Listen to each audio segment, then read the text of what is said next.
Donc la séquence d'acides aminés sera la suivante: thréonine, proline, glycine et arginine. Et pour le 8, puisqu'il y a seulement 2 nucléotides dans le codon, je ne peux pas écrire un acide aminé, je le garde vide. On a expliqué là, étant donné qu'un triplet de nucléotides code pour un acide aminé, les 2 nucléotides du codon 8 ne peuvent pas coder alors pour un acide aminé. Donc, la protéine formée est tronquée, elle est manquante. Il y a un acide aminé qui va manquer. 4. Conclure l'effet d'une mutation par délétion sur le cadre de lecture de l'ADN, ça c'est de 1, sur la protéine formée de 2 et sur le phénotype de 3. Donc, vous devez répondre à ces 3 petites parties de la question. Et vous le savez déjà qu'une mutation par délétion cause un décalage du cadre de lecture. Donc, elle change toute la séquence nucléotidique qui la suit. Comme on a vu, elle a affecté les 2 codons suivants, 7 et 8. Entraîne alors la formation d'une protéine de séquence anormale, parfois elle est tronquée, comme est le cas suivant, et affecte ainsi le phénotype. Donc, pour le phénotype, tout ce que vous avez à dire, c'est qu'elle va l'affecter. C'est clair pour cette partie? Donc, une mutation par délétion provoque un décalage dans le cadre de lecture de la séquence nucléotidique d'un gène et affecte toujours la protéine ainsi que le phénotype. C'est seulement la mutation par substitution qui peut ne pas affecter lorsqu'elle est silencieuse. L'autre type de mutation par délétion ou par insertion, ils vont toujours affecter la protéine. Le troisième cas, qui est le dernier, c'est le cas de la bêta-thalassémie chinoise, qui est aussi un cas d'anémie. Donc, le brin transcrit d'ADN, bien sûr, de l'allèle normal et de l'allèle anormal. Voilà pour les codons 70 à 73. Qu'est-ce que vous observez? Aussi, petite astuce, vous regardez là le dernier codon. Là, ça doit être le 74 en fait. Si vous trouvez qu'il est complet, donc c'est une mutation par substitution. Si vous trouvez qu'il y a uniquement 2 nucléotides à la fin, donc c'est par délétion. Si vous trouvez qu'il y a un seul, c'est que probablement c'est par insertion ou bien par délétion de 2 nucléotides. D'accord? Donc faites bien attention. Ce n'est pas toujours le même cas. Alors, on observe là si c'est par insertion ou bien par délétion de plusieurs nucléotides. Je regarde là, CGG, c'est le même, TTT, c'est le même dans les deux, TCA et là, GTTC. Alors, c'est probablement par insertion. Insertion de quoi? Probablement, c'est par insertion d'un T, le voilà. Donc, ça a décalé le cadre de lecture, elle a poussé les nucléotides pour avoir le dernier nucléotide qui est là, le A. Il est devenu seul dans un codon. Bien sûr, il ne peut pas coder pour un acide aminé.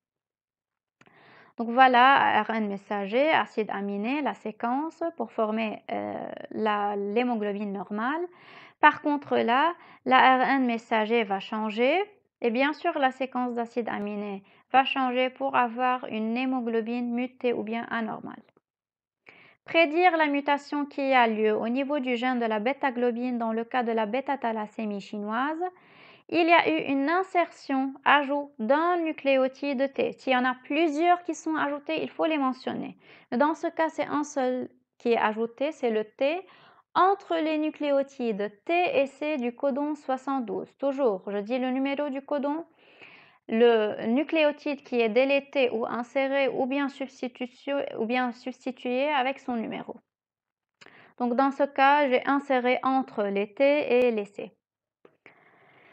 Les résultats de cette mutation sont-ils identiques à ceux observés dans le cas de HBS et de la bêta-thalassémie méditerranéenne?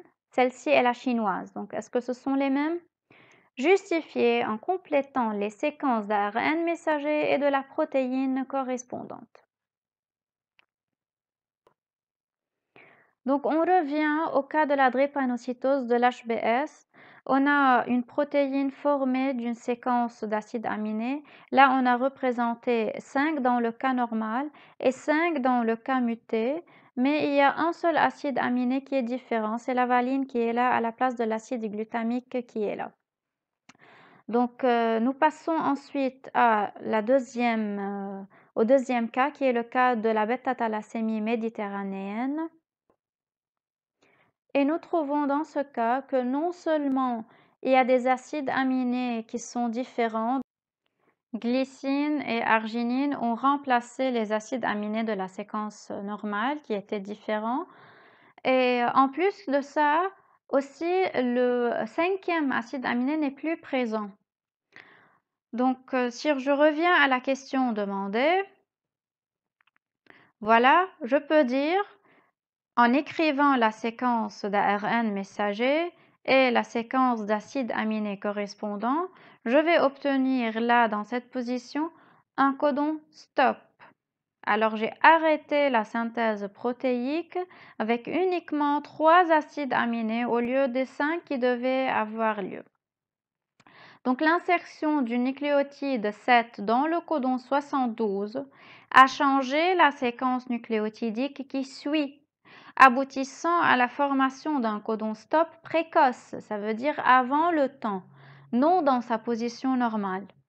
La formation anormale du codon stop aboutit à la formation d'une protéine tronquée. C'est une protéine aussi manquante.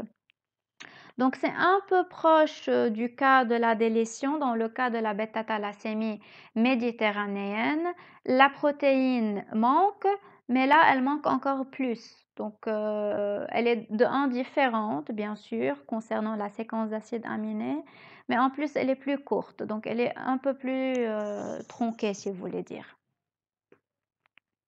3. Conclure l'effet d'une mutation par insertion sur le cadre de lecture de l'ADN, sur la protéine formée et sur le phénotype.